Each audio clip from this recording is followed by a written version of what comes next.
બે બલુંગ આમ જો જાય એક ઈ છે અને એક આ ઉપર જાય. અને આજ પહેલી વાર આવું નવું પક્ષી જોયું. નામ શું છે એ મને ન ખબર. તો જય માતાજી મિત્રો, સ્વાગત છે તમારું આજના મેની વ્લોગમાં. વાગી રહ્યા છે 11:50. તો કબૂતર ને એકવાર હે ને પેલા આપણે ઉડાડી નહીં મિત્રો. બધા કબૂતર ને ઉડાડી મૂકા હે ને જોઈએ કાર બધા હે ને ઉડવા મીડ્યા છે.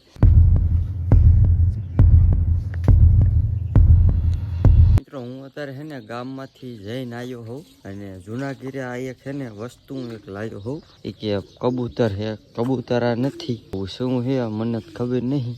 નથી કબૂતરમાં લાગતું નથી. નામ તમને કોઈને ખબર હોય ને તો કોમેન્ટ કરજો. આપણે પાણી પાઈ દીધું છે આને, જો અહીં પણ પાણી થોડુંક માથામાં નાખ્યું. તો ફાઇનલી મિત્રો હે ને વરસાદ આવે એવું થઈ ગયું છે. આમથી હે ને બલૂનનો અવાજ આવે છે. જયુરાજી જોવા આવ્યો. આમથી જો બીજું આવ્યું હોય. બે બલૂન આમ જો જાય એક ઈ છે અને એક આ ઉપર જાય. બે બલૂન હતા એટલે આજનો લોક છે ને આવ્યો હતી. Bye bye.